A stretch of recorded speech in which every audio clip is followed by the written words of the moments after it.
शुक्ला अष्टमी, भादव का महीना, शुक्ल पक्ष, अष्टमी तिथि और दिन सोमवार, समय प्रातःकालीन वेला।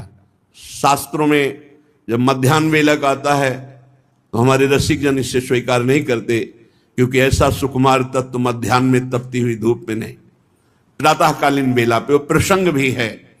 भाद्र शुक्ल अष्टमी प्रभाता, लख्यो प्रवाह जात जल जाता। भादव का महीना, शुक्ल पक्ष, अष्टमी। अचानक मंत्र जप कर रहे थे, स्नान की हुई यमुना जी में, के देखा एक बड़ा अद्भुत तेजो में कमल, एक अद्भुत आकर्षण खिंचे हुए से बाबा उस कमल के पास पहुंचे। वृषभानु जी जैसे आविष्ट चित्त माने कोई विचार काम नहीं कर रहा, खिंचे हुए से गए और कमल को गोद में उठा लिया। एक अद्भुत तेज मात्र दिखाई दे, कुछ अभी नहीं दिखाई, कमल और तेज। अभी तक तो आनंद था, भावना थी कि जो हमारे युग युगांतर से भावना थी कि ऐसी प्रियाजू का जन्म होगा। आज ऐसा लग रहा है मानो मुझे प्रियाजू मिल गई, अपार आनंद। आविष्ट चित्त है, कोई विचार काम नहीं कर रहा। उस कमल को गोद में लिए हुए और इधर महल में वयोवृद्धा गोपिकाएं कीर्ति रानी जी को घेरे हुए हैं। पूरे नगर में सूचना है कि प्रसव पीड़ा हो रही है, संतान प्रकट होने वाली है। अद्भुत ज्योतिर्मय प्रसूति का ग्रह हो रहा है पहले से ही तेजों में। कीर्तिदा रानी को ऐसा महसूस हो रहा है कि बस अभी संतान प्रकट होने वाली है। गोपिकाएं वयोवृद्धा आसपास बैठी हुई हैं। इतने में दिव्य पुष्प लिए हुए श्री वृषभानु जी महल में पधारते हैं। ऐसा दिव्य पुष्प है कि प्रेम विवश होकर, शिथिल होकर के, प्रसव पीड़ा हो रही थी, इधर दिव्य सुमन लेकर के, कमल लेकर के समीप पहुंचे और कहा, देखो आज यमुना जी में बड़ा दिव्य कमल। जे ही कमल गोद में दिया, उसी समय उनको अनुभव हुआ कि मेरे संतान हुई। गोप सुंदरियों ने देखा अद्भुत बिजली की सी कांति, गौर वर्ण, छोटी सी नन्ही सी लाडली जू, मानो करोड़ करोड़ चंद्रमाओं की कांति लिए हुए।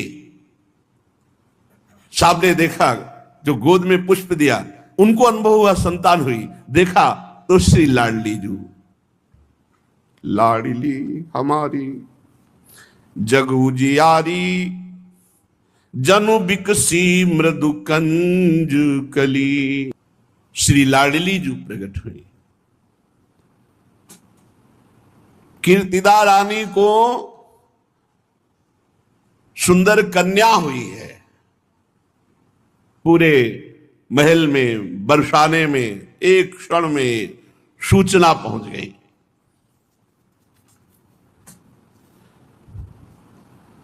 वहां पहले से ही जैसे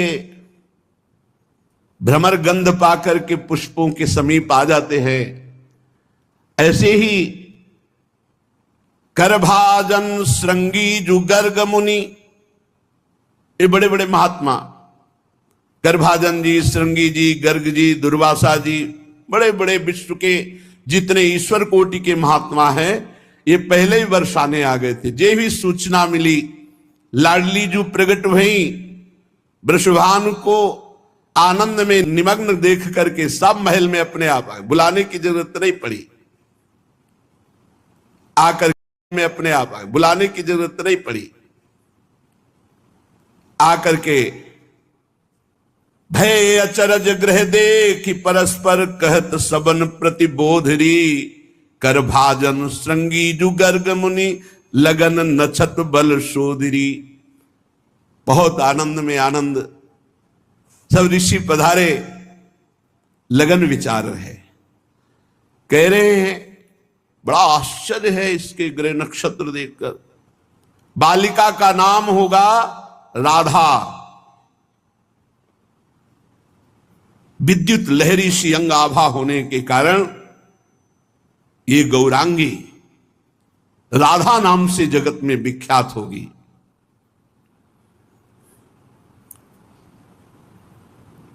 समस्त ऋषि अपने नेत्र सार्थक कर रहे हैं लाडली जी के दर्शन करके।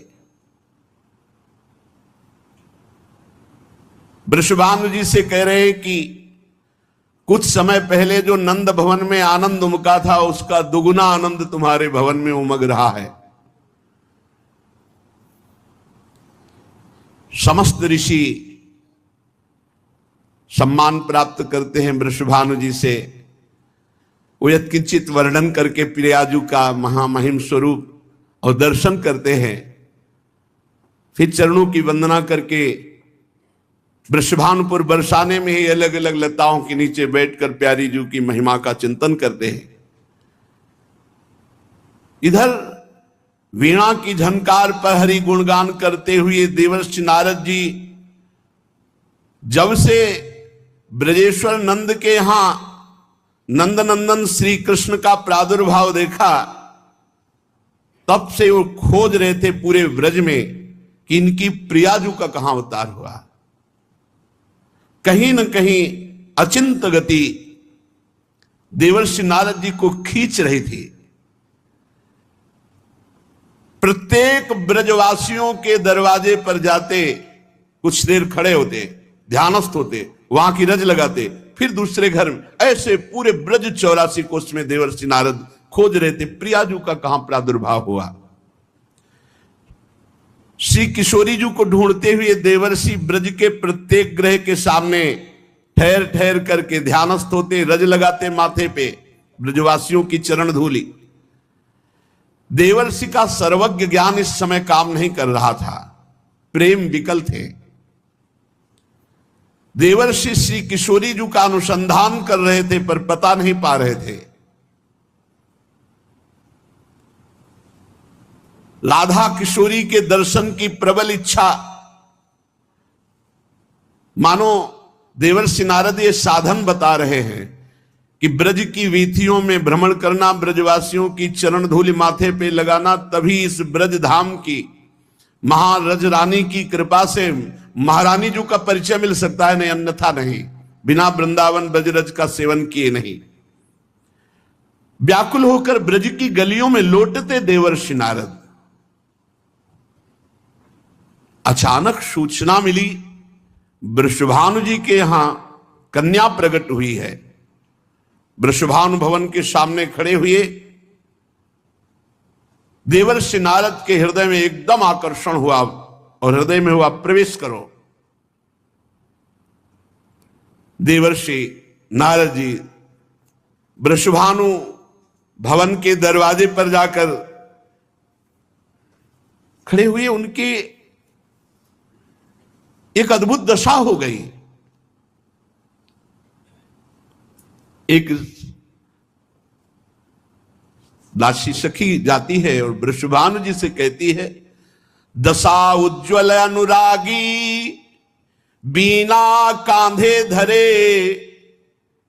गावे द्रगन जल ढारे। बाबा, ये दशा सखी वृषभानु बाबा से बता रही।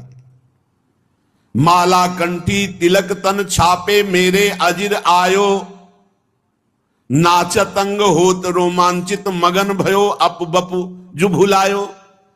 बेसुध स्थिति है, राधा राधा गा रहे, कांधे पे बीणा धारण किए हुए हैं। बाबा, कोई ऐसे संत पधारे हैं।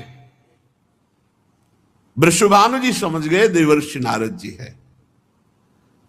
दौड़कर बाहर आए, देखा देवर्षि नारद जी चरणों में लौट गए। विधिवत पाद दर्घादि से विधिवत पाद दर्घादि से पूजा की। देवर्षि नारद जी ने पूछा, कोई संतान हुई है? हां, अपने सुंदर पुत्र श्री दामा को लाकर चरणों में प्रणाम करते हैं। बालक को देखते ही, स्पर्श करते ही नेत्रों में प्रेमास्त्र भर रहे हैं। नारद जी अपने ऊपर उत्तरी वस्त्र से आंखें पोंछी और कहा, ये तो नंद नंदन का प्राण प्रिय सखा है। हम पूछ रहे हैं कोई कन्या हुई है आपके यहां? देवर्षि नारद जी ने, आभास तो मुझे यही हुआ है, ये हरिप्रिया का यही अवतार हुआ है, रासेश्वरी श्री राधा यही प्रकट हुई, पर ये तो बालक को लाए। वृषभानु जी ने कहा, हां भगवान, वो तो अभी अभी प्रकट हुई है, इसलिए नजदीक नहीं लाए, आपको वहां चलना पड़ेगा।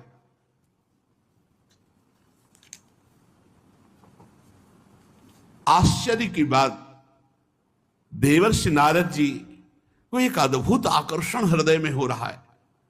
कानों में एक अमृत जैसा शब्द कि हां हां, एक कन्या प्रकट हुई। वो समझ गए, इतना प्रेमोन्माद, इतना आकर्षण, ये तो हरिप्रिया जो प्रकट हुई है। मुझे शीघ्र एक बार दृष्टि उस कन्या पर डालने दीजिए। कहां है? शीघ्र ले चलो, मैं दर्शन करना चाहता हूं। आश्चर्य भरे नारद जी पीछे पीछे, वृषभानु जी आगे आगे, और जब वहां पहुंचे तो एक छोटे से पालने में लाडली जी को जीव ही दृष्टि पड़ी, पालने पे श्री लाडली नारद जी का धैर्य टूट गया और वे दौड़े और साष्टांग दंडवत की एकदम भावना हुई। परमानंद सिंधु में डूब रहे हैं देवर्षि नारद जी। अद्भुत प्रेम, क्योंकि प्रेम में लाडली जी का पहला दर्शन सिद्ध देवर्षि नारद जी को। अपने आप को संभाल नहीं पाए। 2 घड़ी तक, 48 मिनट तक तो ध्यानस्थ मुद्रा, मानो मूर्छित हो गए हो, ऐसी दशा। 2 घड़ी के लिए तो उनकी दशा हो गई मानो शिलाखंड मूर्ति हो गए हों। जब बाह्य ज्ञान हुआ तो अप्रतिम सौंदर्य निहार कर विस्मय की सीमा न रही। वो सोचने लगे कि ऐसा सौंदर्य तो त्रिभुवन में मैंने कहीं नहीं देखा। मेरी अबाध गति है, मैं ब्रह्मलोक, रुद्रलोक, इंद्रलोक कहीं भी जा सकता हूं, कहीं भी जाता हूं, त्रिभुवन में कहीं ऐसा सौंदर्य नहीं देखा। भगवान श्री हरि, महादेव, ये सब महामहिम। भगवान श्री हरि ने जो मोहिनी रूप धारण किया तो महादेव जी देख करके मोहित हो गए। लेकिन मैं इस रूप को जो देख रहा हूं, मेरे हृदय में जो भगवान श्री कृष्ण के प्रति अपार प्रेम उमड़ रहा है, आज तक कभी नहीं। बस यही भगवान की प्रिया है, यही रासेश्वरी है। अंतर हृदय से विकल हो गए और अश्रु प्रवाह देवर्षि नारद के। प्रेम विवस्था बढ़ी तो वृषभानु जी से कहा कि कुछ क्षण के लिए तो मुझे एकांत कर दो, मैं इस बालिका से एकांत में कुछ क्षण दर्शन करना चाहता हूं। उन्होंने सोचा कोई अनुष्ठान, मंगल विधान हमारी लाडली के लिए। जो आज्ञा कह के वृषभानु जी देवर्षि नारद को प्रणाम करके एकांत हो गए। देवर्षि नारद जी एकांत पाकर श्री जी से प्रार्थना करने लगे, हे निकुंज देवी, हे महायोगमयी, हे महाप्रभामयी, मेरे महान सौभाग्य उदय हुआ। जीवन भर हरि नाम कीर्तन किया, हरि भक्ति की, उसका फल मिला कि आपके दर्शन हो गए। तुम मेरे दृष्टि पथ में आई रासेश्वरी, हे देवी, ये तुम्हारे दिव्यंग अत्यंत मोहन हैं, इनसे प्रेम का माधुर्य निर्झर झर रहा है, रसानंद का सृजन हो रहा मेरे हृदय में। मैं अनंत काल तक भगवदानंद में डूबा रहने पर भी जो रस नहीं मिला वो आज आपके दर्शन से प्राप्त हो रहा है। तुम्हारे संपूर्णता का ज्ञान तो भगवान रुद्र को भी, योगींद्र गणों को भी, मुनीन्द्र गणों को भी तुम्हें ध्यान पथ में नहीं ला सकते। मेरी बुद्धि ये कह रही कि सब तुम्हारे अंश मात्र जितनी शक्तियां हैं, श्री कृष्ण चंद्र को अधीन करने वाली उनकी प्राणेश्वरी श्री राधा तुम ही हो। अब मुझे कोई संशय नहीं रहा। ओह, क्या ऐसा हो सकता है? हे श्री जी, मैं आपके उस विश्वमोहन किशोर अवस्था के रूप को देखना चाहता हूं जिसे देखकर श्री कृष्ण अधीन हो जाते हैं। नारद जी का कंठ भराया और वो रुदन करने लगे। हैं श्री जी ऐसी, केवल आनंद में रोते रहो। प्रबल इच्छा प्रार्थना करने लगे कि मैं आपके उस किशोरी रूप के दर्शन करना चाहता हूं। श्री जी के किशोरी रूप देखने की प्रबल उत्कंठा बढ़ती गई। अब बारंबार प्रणाम करना शुरू किया देवर्षि नारद जी ने और प्रार्थना किया। नारद के अंतर हृदय में मानो श्री किशोरी जी के दर्शन के लिए इतनी विरहाग्नि प्रकट हुई प्रबल। इतने में ही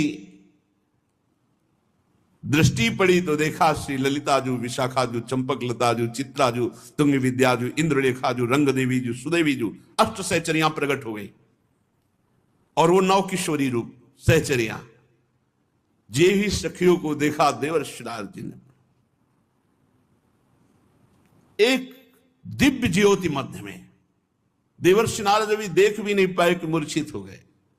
श्री जी का चरणामृत देवर्षि नारद जी के मुख में डाला।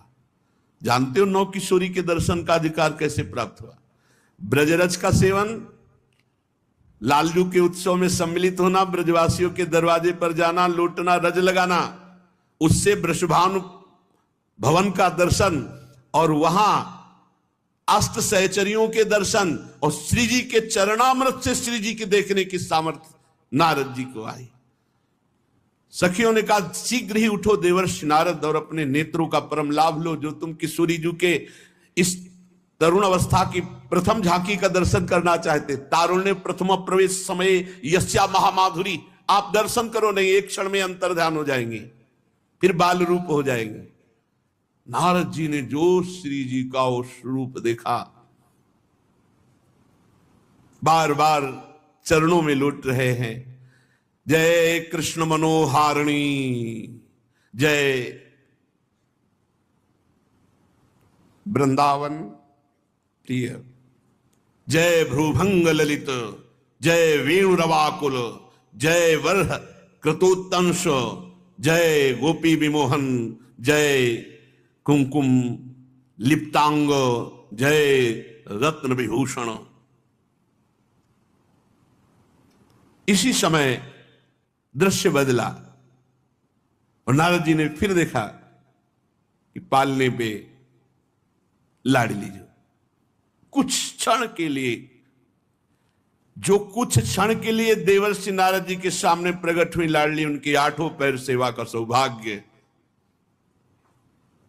सोचो, जो यहां पीछे वर्णन किए कि आपका जो स्वरूप है वो इन बड़े बड़े के ध्यान में आने वाला नहीं है। कलयाश्चर्य विभवे ब्रह्म रुद्रादि दुर्गमे योगींद्राणाम ध्यान पथम न त्वम स्पृशसि कदाचित्। योगींद्राणाम ध्यान पथम न त्वम स्पृशसि कदाचित्, वो किशोरी रूप एक क्षण के लिए देवर्षि नारद जी के सामने प्रकट हुआ। सब सखियां अंतर ध्यान, किशोरी जी का वो रूप अंतर ध्यान, और छोटी सी लाडली श्री राधा जी का जब वो रूप अंतर ध्यान हो गया, पालने वाली लाडली जी के दर्शन, आवाज दी वृषभानु जी को। वृषभानु जी आए। द्वार पर खड़े वृषभानु जी प्रतीक्षा कर रहे थे। नारद जी ने जब आवाज दिया तो अश्रुपूरित कंठ से देवर्षि नारद जी को देखा। वृषभानु जी ने पूछा कि आपकी, बोले इस बालिका का प्रभाव और स्वभाव ही ऐसा है, ये जो मेरी दशा है इस बालिका का स्वभाव और प्रभाव है, तुम्हारे भाग्य की सीमा नहीं। वृषभानु जी जहां इनके चरण अंकित हैं वहां लक्ष्मी सहित भगवान नारायण सदैव विराजमान रहते हैं। नारद जी ने कहा। नारद जी विकल हैं, वीणा में बार बार राधा राधा राधा। आश्चर्य कि श्री जी ने अभी तक नेत्र नहीं खोले थे। जब देवर्षि नारद जी ने उच्चारण किया, जय कृष्ण मनोहारिणी, जय वृंदावन प्रिय, जय भ्रुभंग ललित, जय वेणु रवाकुल, जय वर्ह क्रतुतंस, जय गोपी विमोहन, जय कुमकुमा लिप्तांग, जय रत्न विभूषण। श्री कृष्ण नाम सुनते ही लाडली जो ने आंख खोल दी। लाडली जो ने आंख खोला प्रीतम का जस सुन करके। जो लाडली जू का प्राण प्रिय है उसी का यश सुन करके वृषभानु जी को लगा कि ये अनुष्ठान एकांत में कर रहे थे, तभी मेरी लाडली जू ने नेत्र खोला। नारद जी श्री लाडली जू के चरणों में प्रणाम किया और बार बार जय कृष्ण मनोहारिणी। तो लाडली जू मुस्कुरा देते, नेत्र खोल दिए, मुस्कुरा दिए। अब तो बस पूरे वृषभानुपुर में जो भी लाडली जी के पास आता तो जय कृष्ण मनोहारिणी। बस वृषभानु नंदिनी मुस्कुरा देती, किलकारी मारती। जो भी आता, अब वृषभानु जी के हर्ष का पार नहीं। श्री लाडली जी ने आंख खोल दी, मुस्कुरा रही। जो भी लाडली जी के समीप आता तो बस जय कृष्ण मनोहारिणी, जय कृष्ण मनोहारिणी। देवर्षि नारद जी गए, ब्रज के समस्त ब्राह्मणों को बुला करके पुरुष सूक्त का गान श्री वृषभानु जी करा रहे। अब समस्त ब्रजवासी जन भेंट ले लेकर के बाबा के यहां पधारे, प्रियाजू पधारे और फिर सब उत्सव मनाते हैं, बधाइयां गाते हैं श्री जी के लाडली जू के प्रादुर्भाव के महामहोत्सव की। और इसका फल होगा कि हम सबको लाडली जू के नाम में और लाडली जू के चरणों में आसक्ति हो जाए। जिह्वा पे राधा राधा नाम हो और हृदय में गोरे चरणारविंद की टसक हो। तो अभी हम